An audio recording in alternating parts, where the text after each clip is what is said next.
Dando continuidade ao nosso estudo sobre o metabolismo secundário das plantas, esse universo a ser explorado, nesta videoaula nós vamos focar na segunda classe de compostos metabolismo secundário, que são os alcaloides. São os compostos nitrogenados.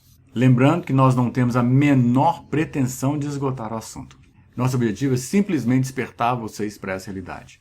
Essa classe tem mais de 15 mil compostos identificados, catalogados. Ou seja, é vastíssimo.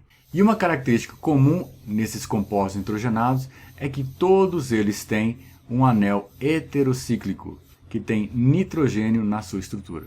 Pode ser o anel que for, mas ele tem nitrogênio na sua estrutura. E esses compostos, então, fazem parte dos que nós chamamos de alcaloides. São os compostos metabolismos secundários das plantas. E, normalmente, eles apresentam um certo grau de toxicidade para os animais. Então é preciso tomar muito cuidado com esses alcaloides. Nós vamos entender isso já já. Existem diversas vias biosintéticas para a síntese desses compostos nitrogenados, mas eles são, em geral, sintetizados a partir da rota de síntese de determinados aminoácidos que têm esses anéis heterocíclicos de nitrogênio na sua estrutura. Como, por exemplo, a rota do ácido chiquímico, que é responsável pela produção dos aminoácidos aromáticos. E outros são oriundos da respiração e que são responsáveis pela síntese dos aminoácidos alifáticos, ou seja, que não têm anéis de carbono na sua estrutura. E aqui está mostrando o esquema que nós já vimos, que é a correlação entre o metabolismo primário e o metabolismo secundário das plantas. E quando a gente fala de compostos alcaloides, são esses que contêm nitrogênio na sua estrutura. E aqui está mostrando como que eles são oriundos. Eles são oriundos a partir das rotas de síntese dos aminoácidos alifáticos ou dos aminoácidos aromáticos. Isso é uma simplificação gigantesca.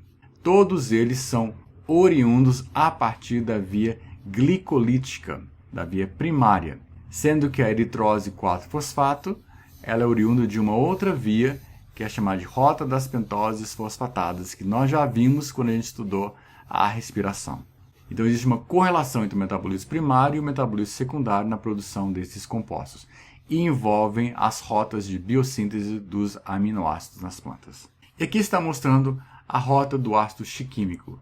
Ele é um precursor da produção de diversos tipos de compostos de interesse para as plantas, como por exemplo os aminoácidos à base de fenilalanina, como a produção de triptofano, com a produção de tirosina. E todos eles são precursores de diversos tipos de alcaloides que estão presentes como metabólitos secundários nas plantas.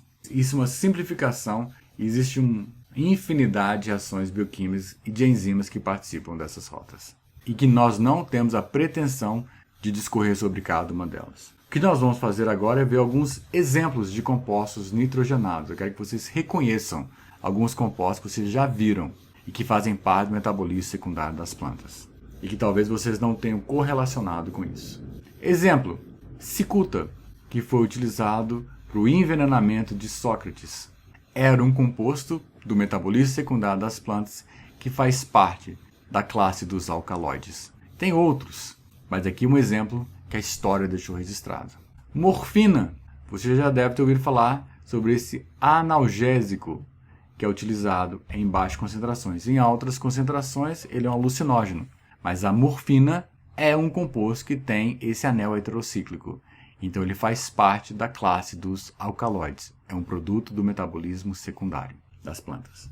Cocaína, nicotina, cafeína, todos eles você já ouviu falar. São estimulantes ou são sedativos? Depende do tipo de composto e como que ele interage com as células nervosas do cérebro. Todos esses compostos são alcaloides. E a planta não produziu cocaína para a gente ficar doidão, para ficar ligadão.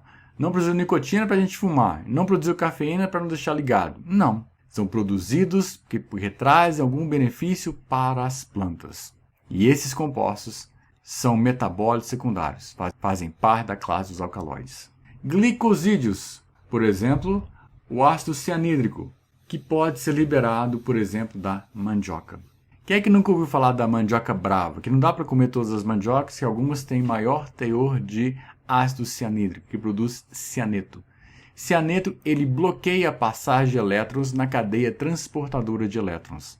E ao fazer isso, leva a uma paralisação da cadeia transportadora de elétrons, que leva também a uma paralisação do ciclo de Krebs. E a pessoa morre, dependendo da dosagem. No caso, a mandioca, a chamada mandioca brava, ou a mandioca ainda não processada, ela tem que ser processada para permitir que aquele cianeto, que ele saia, que ele evapore, que ele saia das raízes antes da gente consumi-los, porque pode trazer problemas de toxicidade. Esses glicosídeos fazem parte do metabolismo secundário das plantas da classe dos alcaloides. Aminoácidos não proteicos, não vou entrar em detalhes. Lectinas. Lectinas são substâncias produzidas pelas plantas e que eles se ligam a determinados carboidratos ou glicoproteínas que estão dispersas e que são utilizadas pelos animais na sua alimentação. E o que é feito? Nós temos que tirar aquela lectina, porque do contrário, ela se liga e dificulta, esse composto dificulta o processo de digestão. Um exemplo típico disso é quando se faz o consumo de soja. Você não pega a soja e consome a soja. Se você gosta de consumir soja, eu particularmente não gosto, tá? Mas você vai consumir soja ou determinados grãos de leguminosas. Não quer dizer que todas as leguminosas têm isso, não. Nessas leguminosas que têm maior teor, você tem que deixar de um dia para o outro embebido. Não somente para amolecer a semente para facilitar o processo de cozimento ou de extração dos compostos de interesse, mas também para permitir a saída dessas lectinas. Vai levar à formação de umas bolhas na superfície de um dia para o outro. Essas lectinas, elas que trazem um problema na digestão quando são absorvidas no trato animal. E aqui estão alguns exemplos de classes de alcaloides. Nós não apenas temos alcaloides, nós temos classes dentro dos próprios alcaloides. E aqui mostrando alguns deles. Vocês podem ver que todos eles têm o nitrogênio dentro da estrutura do anel heterocíclico. E tem vários tipos de classes, com alguns representantes e os seus usos pelo homem. Como eu disse, esse é um universo gigantesco e nosso objetivo é apenas despertar vocês para essa realidade. Era isso que nós tínhamos para passar para vocês nessa videoaula e nos vemos na nossa próxima videoaula. Até a próxima!